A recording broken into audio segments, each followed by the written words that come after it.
Hello, അപ്പോൾ എല്ലാവർക്കും വീണ്ടും ഒരു പുതിയ വീഡിയോയിലേക്ക് സ്വാഗതം. നമ്മൾ ഏതെങ്കിലും ഒരു വീട്ടമ്മമാരോട് ചോദിക്കുക, നീ എപ്പോഴാണ് ഫ്രീ ആവുക, എപ്പോഴാണ് പണിയൊക്കെ കഴിയുക? അവർ പറയുക, എൻ്റെ പണിയോ, അതൊന്നും ഒരു കാലത്തും തീരൂല, ഇവിടെ നിന്ന് തിരിയാൻ സമയമില്ല. ഈ വക ആൻസറൊക്കെ ആയിരിക്കും നമുക്ക് അവരുടെ കയ്യിൽ നിന്ന്, നമ്മുടെ കയ്യിൽ നിന്ന് കിട്ടാൻ പോണത്. അങ്ങനെ ഇരിക്കെ 1999 അമേരിക്കയിൽ ഒരു എഴുത്തുകാരി ഉണ്ടായിരുന്നു. ആളുടെ പേര് മാർല സില്ലി എന്നാണ് കേട്ടോ. ആള് ഇങ്ങനെ കുറേ വീട്ടമ്മമാരുടെ കഷ്ടപ്പാടും ദുരിതങ്ങളും അവനവന് വേണ്ടിയിട്ട് പോലും സമയമില്ല എന്ന് മനസ്സിലാക്കി കഴിഞ്ഞപ്പം പുള്ളിക്കാരി അവരെയൊക്കെ സഹായിക്കാൻ വേണ്ടിയിട്ട് ഒരു മെത്തേഡ് അങ്ങ് ഉണ്ടാക്കി. അതാണ് ഫ്ലൈ ലേഡി മെത്തേഡ്. ഈ മെത്തേഡിൻ്റെ മെയിൻ ആയിട്ടുള്ള ഒരു ലക്ഷ്യം എന്താ വെച്ചാൽ, ഇങ്ങനെ ഒരു നിന്ന് തിരിയാൻ പോലും സമയമില്ലാത്ത വീട്ടമ്മമാർക്ക് കുറച്ചധികം സമയം ഉണ്ടാക്കി കൊടുക്കുക, അവനവന് വേണ്ടിയിട്ട് എന്തെങ്കിലും ചെയ്യാൻ സമയം കണ്ടെത്തി കൊടുക്കുക, വീട്ടുകാരുടെ കൂടെ കുറച്ച് സമയം സ്പെൻഡ് ചെയ്യാൻ വേണ്ടിയിട്ട് സമയം കണ്ടെത്തി കൊടുക്കുക. ഈ വക കാര്യങ്ങളൊക്കെ ലക്ഷ്യം വെച്ചിട്ടാണ് കേട്ടോ പുള്ളിക്കാരി ഫ്ലൈ ലേഡി മെത്തേഡ് ഉണ്ടാക്കിയത്. അപ്പം നമുക്ക് എന്താ നോക്കിയാലോ. ഈ ഫ്ലൈ എന്ന് പറയുന്നതിൻ്റെ മീനിങ് എന്താണെന്നറിയോ? ആ ഫ്ലൈ അല്ല, പറക്കുന്ന ഫ്ലൈ അല്ല, FLY, finally loving your self. At last നമ്മളെ തന്നെ സ്നേഹിച്ച് തുടങ്ങുക. നല്ല രസമല്ലേ ഫ്ലൈഡ് അബ്രിവേഷൻ? മെത്തേഡിനെ പറ്റി പറയണേക്കാട്ടിലും മുന്നേ ഒരു കാര്യം കൂടെ. 1999 ഇത് സ്റ്റാർട്ട് ചെയ്ത സമയത്തുണ്ടല്ലോ, ഇതൊരു ഓൺലൈൻ ഗ്രൂപ്പായിട്ടാണ്. പക്ഷെ എനിക്ക് ആ ഒരു സംഭവം നല്ല രസമായിട്ട് തോന്നി. കാരണം ഇതുപോലെ പ്രശ്നങ്ങളൊക്കെ അനുഭവിക്കുന്ന വീട്ടമ്മമാരെല്ലാവരും കൂടെ ചേർന്നിട്ടുള്ള ഒരു ഗ്രൂപ്പ്. അവർ പരസ്പരം അങ്ങോട്ടും ഇങ്ങോട്ടും സംസാരിക്കുക, മാരുടെ അടുത്ത് നിന്ന് അഡ്വൈസസ് ഒക്കെ സീക്കുക. അതാകുമ്പോൾ രസമല്ലേ? പലപ്പോഴും പല വീട്ടമ്മമാർക്കും അവരെ കേൾക്കാൻ വേണ്ടിയിട്ട് ഒരാളില്ല എന്നുള്ളൊരു പ്രശ്നം വരാറുണ്ട്. ഈ ഒരു ഗ്രൂപ്പ് തുടങ്ങിയപ്പോൾ കുറേ ആൾക്കാർക്ക് അതൊരു ആശ്വാസമായിരുന്നു. അപ്പം അതിൽ ഒന്നാമത്തെ സ്റ്റെപ്പ് എന്ന് പറയുന്നത് ബേബി സ്റ്റെപ്പ്. കുഞ്ഞു കുട്ടികൾ പിച്ച് വെച്ച് നടക്കുന്നത് പോലെ ക്ലീനിങ്ങിൽ നമ്മൾക്ക് പിച്ച് വെച്ച് നടക്കാം. അതായത് ഒരുപാട് പേർക്ക് ഒറ്റ ദിവസം മൊത്തത്തിലങ്ങ് രാവിലെ മുതൽ വൈകിട്ട് വരെ ചത്ത് കിടന്ന് പണിയെടുത്തിട്ട് ക്ലീൻ ചെയ്യാൻ ഇഷ്ടം എന്ന് എനിക്കും അറിയാം.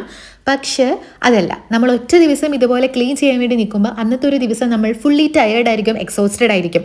അതുമാത്രമല്ല, അതിന് മുന്നത്തെ ദിവസങ്ങളിൽ നമ്മൾ എക്സ്പെക്ട് ചെയ്യുന്ന പോലെ നമ്മുടെ വീട് ക്ലീൻ ആയിട്ട് ഇരിക്കണോ ഉണ്ടായിരിക്കില്ല. അപ്പം അപ്രതീക്ഷിതമായിട്ട് നമ്മുടെ വീട്ടിലോട്ട് ഒരു ഗസ്റ്റ് വന്ന പണി പാളിയില്ലേ മക്കളെ? അപ്പം അതുകൊണ്ട് ഈ കുഞ്ഞു ചുവടുവെപ്പുകളിലൂടെ ഈ ക്ലീനിങ് എന്ന് പറയുന്നത് നമ്മുടെ ഒരു ഡെയിലി റൊട്ടീനാക്കി അങ്ങ് മാറ്റുക. രാവിലെ എഴുന്നേറ്റ് കഴിയുമ്പോൾ പല്ല് തേക്കുക, മുഖം കഴുകുക എന്നുള്ളത് നമ്മളുടെ ഒരു ഡെയിലി റൊട്ടീനാണ്. അതിൽ നമ്മൾ ഒരു മുടക്കവും വരുത്തൂല. അതേപോലെ ഒരു ദിവസം വീട് അടിച്ചിടുക, പൊടി തട്ടി മാറ്റിയിടുക എന്നുള്ളത് ഒരു ഡെയിലി റൊട്ടീനായിട്ട് അങ്ങ് കൊണ്ടുപോവുക. അത് ഈ പറയണ പോലെ 1 മണിക്കൂറും 2 മണിക്കൂറിൻ്റെ ഒന്നും ഒരു ആവശ്യമില്ല. 10 minute 15 minute. Next shiny sink. ഈ ഷൈനി സിങ്ക് എന്താ വെച്ചാൽ, നമ്മുടെ സിങ്ക് എപ്പോഴും വൃത്തിയായിട്ട് വെക്കുക. അത് കറക്റ്റ് അല്ലേ? നമ്മൾ കുക്ക് ചെയ്യുന്ന സമയത്തുണ്ടല്ലോ, നമ്മുടെ സിങ്കിൽ ഇങ്ങനെ പാത്രങ്ങൾ കുന്നുകൂട്ടി ഇടുമ്പോൾ തന്നെ അടുക്കളയിലേക്ക് വന്ന് കയറുമ്പോഴേ നമുക്കങ്ങ് മടുക്കും. പക്ഷെ അതേസമയം നമ്മുടെ സിങ്കിൽ പാത്രങ്ങളൊന്നുമില്ല, സിങ്ക് ക്ലീൻ ആയിട്ടാണ് ഇരിക്കണേന്നുണ്ടെങ്കിൽ ബാക്കി ഭാഗങ്ങളിൽ, കിച്ചണിലെ ബാക്കി ഭാഗങ്ങൾ വൃത്തികേടാണെങ്കിൽ പോലും നമ്മൾക്ക് ഒരു വൃത്തി അങ്ങ് തോന്നും. അതുകൊണ്ട് എപ്പോഴും ഏതവസരത്തിലും സിങ്ക് വൃത്തിയായി സൂക്ഷിക്കുക. അത് നമുക്കൊരു പോസിറ്റീവായിട്ടുള്ള മൈൻഡ് തരും എന്നാണ് പുള്ളിക്കാരിയുടെ പഠനപ്രകാരം പറയപ്പെടുന്നത്. പിന്നെ ഉണ്ടല്ലോ, ടൈമർ സെറ്റ് ചെയ്യാം. നിങ്ങൾ എപ്പോഴെങ്കിലും അത് ചെയ്തിട്ടുണ്ടോ എന്നറിയില്ല. ഞാനൊക്കെ പഠിക്കുന്ന സമയത്ത് ഞങ്ങളൊരു 3 ഫ്രണ്ട്സ് ഉണ്ട്. നമ്മൾ ഒരുമിച്ചാണ് പഠിക്കുക, ഫോൺ വിളിച്ചിട്ട് ഒരുമിച്ചാണ് പഠിക്കുക. അപ്പോൾ നമ്മൾ ചെയ്യണത് എങ്ങനെയാണെന്നറിയോ? ഒരു പോർഷൻ നമ്മൾ പറയും, എന്നിട്ട് 1 മണിക്കൂറിനുള്ളിൽ ആ പോർഷൻ കംപ്ലീറ്റ് ചെയ്തിട്ട് അങ്ങോട്ട് വിളിക്കാൻ പറയും. അങ്ങനെ ചെയ്യുമ്പോൾ എന്താണെന്നറിയോ? നമ്മുടെ മുന്നിൽ ആകെ 1 മണിക്കൂറേ ഉള്ളൂ. അതിനുള്ളിൽ നമ്മൾക്ക് ഇത് തീർക്കണം എന്നുള്ളൊരു തോട്ട് അറിയാതെ തന്നെ നമ്മുടെ ബ്രെയിനിലോട്ടേക്ക് പോകും. അപ്പോൾ നമ്മൾ വേറെ ഒന്നിലോട്ടും പോവാണ്ട് ആ പറഞ്ഞിരിക്കുന്ന നിശ്ചിത ടൈം പീരീഡിനുള്ളിൽ നമ്മുടെ മുന്നിലുള്ള വർക്ക് നമ്മൾ തീർക്കാൻ വേണ്ടിയിട്ട് നോക്കും. നിങ്ങൾ ഈ ജോലി ചെയ്യുന്ന സമയത്തുണ്ടല്ലോ, ഇപ്പോൾ നമ്മൾ ഫോർ എക്സാമ്പിൾ നമ്മളിപ്പോൾ നമ്മുടെ വീടൊക്കെ ഒന്ന് വൃത്തിയാക്കാമെന്ന് വിചാരിക്കുക. നിങ്ങളൊരു 15 മിനിറ്റ്, ഞാൻ ഡീപ്പ് ക്ലീൻ ആയിട്ട് ഉദ്ദേശിക്കുന്നത് 15 മിനിറ്റിൻ്റെ ടൈമർ നിങ്ങൾ വെച്ചിട്ടുണ്ടല്ലോ, ഒന്ന് ചെയ്തു നോക്ക്. അപ്പോൾ അവിടെ ഓരോ ടൈം കുറഞ്ഞു പോയിക്കൊണ്ടിരിക്കുക. അതനുസരിച്ചിട്ട് നമ്മൾ പണിയെടുക്കുന്നതിൻ്റെ ത്വരയില്ലേ നമുക്ക് കൂടി വരും. അത് നമ്മളുടെ ഒരു മെൻറ്റാലിറ്റിയാണ്. ചിലപ്പോൾ നിങ്ങൾക്കത് ചെയ്ത് നോക്കാത്തവർക്ക് ഇത് 15 മിനിറ്റ് കഴിഞ്ഞാലും ഇപ്പം എന്താ അത് ഓഫ് ചെയ്തിട്ട് ഞാൻ ചെയ്യുമല്ലോ എന്നൊരു സംഭവം വരും. പക്ഷെ അങ്ങനെയല്ല, ഓട്ടോമാറ്റിക്കലി മനുഷ്യന്മാരുടെ തലച്ചോറ് അങ്ങനെയാണ്. നമ്മളൊരു 15 മിനിറ്റ് സമയം നമ്മൾ ടൈമർ സെറ്റ് ചെയ്തിട്ട് വെച്ചിട്ട് ജോലി ചെയ്ത് കഴിഞ്ഞാൽ അതിങ്ങനെ ടിക് ടിക് ടിക് ടിക് ടിക് അടിച്ചുകൊണ്ടിരിക്കുന്നതിനനുസരിച്ച് നമ്മൾക്ക് ജോലി ഫിനിഷ് ചെയ്യാനുള്ള ത്വര കൂടി വരും. പിന്നെ പ്രോ ആയിട്ടുള്ള മടിച്ചുകൾ ഞാൻ ഇതിൽ നിന്നും ഒഴിവാക്കിയിരിക്കുന്നു. നെക്സ്റ്റ് വരുന്നത് സോൺ ക്ലീനിങ് ആണ്. അതായത് നമ്മുടെ ഒരു വീട്, ആ വീടെന്ന് പറയുമ്പോൾ എന്താ ഒരു റൂമല്ലല്ലോ, അല്ല ഇവിടെയൊക്കെ നമുക്ക് എന്താ പറയുകയാണ് മറ്റേ പാർട്ടീഷനിലൊക്കെ നിൽക്കുമ്പോൾ ഒരു റൂമൊക്കെ ആയിരിക്കട്ടെ ഒരു വീടെന്ന് പറയണത്. ഞാൻ അങ്ങനെയല്ല ഉദ്ദേശിച്ച് നമ്മുടെ നാട്ടിലെ വീട്. അപ്പം എന്താ നമുക്കൊരു എൻട്രൻസ് ഏരിയ ഉണ്ടായിരിക്കും, ലിവിങ് റൂം ഉണ്ടായിരിക്കും, പിന്നെ എന്താണ് മറ്റേ ഡൈനിങ് ഏരിയ ഉണ്ട്, കിച്ചൺ ഉണ്ടായിരിക്കും, മാസ്റ്റർ ബെഡ്റൂം, അല്ലാതെ ബെഡ്റൂം, സ്റ്റഡി റൂം, അങ്ങനെ പല പല പല സംഭവങ്ങളുണ്ടായിരിക്കുമല്ലോ. ഓരോ റൂമുകളെ നമ്മൾ ഓരോ സോണായിട്ട് തിരിക്കുക. എന്നിട്ട് ഓരോ ദിവസവും നമ്മൾ ക്ലീൻ ചെയ്യേണ്ടത് ഓരോ സോണുകളായിരിക്കണം. ഈ നേരത്തെ പറഞ്ഞതുപോലെ നമ്മളിങ്ങനെ ഡിവൈഡ് ചെയ്ത് ചെയ്യുമ്പോൾ ഉണ്ടല്ലോ, സീരിയസ്ലി നമ്മൾക്ക് ഈ ക്ലീനിങ് എന്ന് പറയുന്നത് നമ്മൾക്ക് ഒരിക്കലും ഒരു ഭാരമായിട്ട് തോന്നുമില്ല. പക്ഷെ കുറേ ആൾക്കാർക്ക് ഒന്നിച്ച് ക്ലീൻ ചെയ്യണതായിരിക്കും ഇഷ്ടം, അത് അവരുടെ ഇഷ്ടം. പക്ഷെ ഞാൻ പറയുന്നത് എന്നെ പോലെ വീട് വൃത്തിയായി കിടക്കണം എന്ന് ആഗ്രഹമുണ്ട്, പക്ഷെ ഒരുപാട് ജോലി കഷ്ടപ്പെട്ട് ചെയ്യാനായിട്ട് താല്പര്യമില്ല, ഈസി ആയിട്ട് സ്ട്രെസ് ഫ്രീ ആയിട്ട് കാര്യങ്ങൾ ചെയ്യാനായിട്ടാണ് ഇഷ്ടം എന്നുള്ളവർക്ക് ഞാൻ പറയാം സോൺ ക്ലീനിങ് ആണ്. ഇതിൻ്റെ പേര് സോൺ ക്ലീനിങ് ആണെന്ന് ഞാൻ ഇന്നാണ് മനസ്സിലാക്കിയത് ഫ്ലൈ ലേഡിയെ പറ്റി പഠിച്ചപ്പോൾ. പക്ഷെ ഞാൻ ഇങ്ങനെ തന്നെയാണ് നാട്ടിൽ ചെയ്യാറുള്ളത്. ഓരോ റൂമാണ് ഞാൻ ഓരോ ദിവസം ചൂസ് ചെയ്യുക. അപ്പോൾ നമ്മുടെ വീടൊക്കെ വൃത്തിയായിട്ട് കിടക്കുകയും ചെയ്യും. നമ്മൾക്ക് വലിയ ഒരു സ്ട്രെസ്സോ ടെൻഷൻസോ അല്ലെങ്കിൽ കൂടുതൽ പണിയൊന്നും എടുക്കാണ്ട് നമുക്ക് നമ്മുടെ ഓരോ ദിവസത്തെ പണികൾ നമ്മൾക്ക് സ്മൂത്തായിട്ട് തീർക്കാൻ വേണ്ടിയിട്ട് പറ്റും. ചെയ്യാത്തവർ ചെയ്ത് നോക്കുക, നല്ല അടിപൊളിയാണ്. ഇങ്ങനെ ചെയ്ത് കഴിഞ്ഞാലുണ്ടല്ലോ ഗസ്റ്റ് എപ്പോൾ വന്നാലും നമ്മൾക്കൊരു പേടി ഉണ്ടായിരിക്കില്ല. കാരണം നമ്മളൊരു റുട്ടീനായിട്ട് നമ്മൾ ഒരു ദിവസം ഒരു 15 മിനിറ്റ് മതിയാവും നമ്മളിങ്ങനെ ഡെയിലി ഒരു റുട്ടീനായിട്ട് മെയിൻറ്റെയിൻ ചെയ്ത് കൊണ്ട് പോവുകയാണെങ്കിൽ.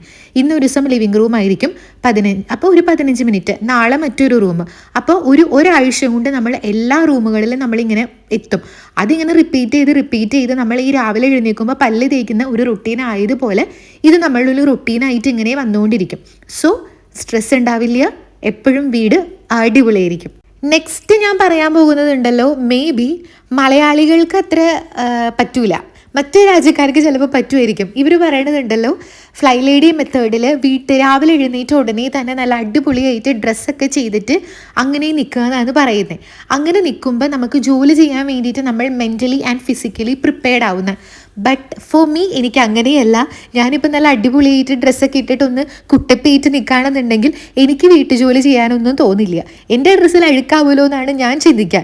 എനിക്ക് ഏതെങ്കിലും ഒരു മുഷിഞ്ഞ ഏതെങ്കിലും ഇച്ചിരി കറ പിടിച്ച ഡ്രസ്സൊക്കെ ഇട്ടിട്ട് വീട്ടിൽ നിൽക്കുമ്പോഴാണ് പണിയെടുക്കാൻ വേണ്ടിയിട്ടുള്ളൊരു ത്വര വരാം. അല്ലെ, കുറേ ആൾക്കാർക്ക് വർക്ക് ഡ്രസ്സ് എന്ന് പറയുന്നത് നൈറ്റി ആയിരിക്കും.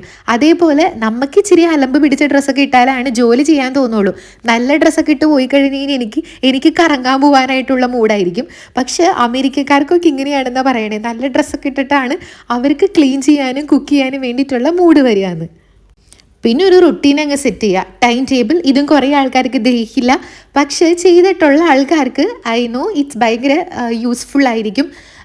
ടു ഡു ലിസ്റ്റ് പോലെ പ്രിപ്പയർ ചെയ്തിട്ട് ഒരു റുട്ടീൻ, രാവിലെ എഴുന്നേറ്റ് ഇന്ന കാര്യങ്ങളാണ് ചെയ്യേണ്ടത്, ഉച്ചയ്ക്ക് ഇന്ന കാര്യങ്ങളാണ് ചെയ്യേണ്ടത്, രാത്രി ഇന്ന കാര്യങ്ങളാണ് ചെയ്യുന്നത്. ഇങ്ങനെ നമ്മളൊരു സംഭവം ക്രിയേറ്റ് ചെയ്ത് കഴിഞ്ഞാൽ നമ്മൾ എല്ലാ കാര്യങ്ങളും നല്ല അടിപൊളിയായിട്ട് നമുക്ക് പോവുകയും ചെയ്യും. നമുക്ക് വേണ്ടിയിട്ടും മറ്റുള്ളവർക്ക് വേണ്ടിയിട്ടും ഒരുപാട് സമയം നമ്മൾക്ക് കിട്ടുകയും ചെയ്യും. നിങ്ങൾ ട്രൈ ചെയ്ത് നോക്കുക. പിന്നെ ഇതിലെനിക്ക് ഏറ്റവും ഇഷ്ടപ്പെട്ട വേറൊരു സംഭവം എന്താണെന്നറിയോ, ഫ്ലൈ ലേഡി മെത്തേഡിൻ്റെ വേറെ ഒരു മെയിൻ ഒരു അട്രാക്ഷനായിട്ട് ആൾ പറയുന്നത് ചോയ്സ് ഇല്ലാതാക്കുക എന്നാണ്. CHAOS. അതിൻ്റെ എന്താണെന്നറിയോ ഫുൾ ഫോം പുള്ളിക്കാർ പറയുന്നത്? Can't have anyone over syndrome. അതായത് നമ്മുടെ വീട്ടിലോട്ടേക്ക് ആരെങ്കിലും വരുമോ എന്നുള്ളൊരു പേടി, വൃത്തിയല്ലാത്തത് കൊണ്ടേ. അപ്പം ആ ഒരു പേടിയും സ്ട്രെസ്സും ടെൻഷൻസും വലിയ ഭാരങ്ങളൊന്നും ഇല്ലാതിരിക്കാൻ ഈ റൊട്ടീനും സോൺ ക്ലീനിങ്ങും ഒക്കെ നിങ്ങളൊന്ന് പരീക്ഷിച്ച് നോക്കുക. അപ്പോൾ അത്രയേ ഉള്ളൂ. ടാറ്റാ.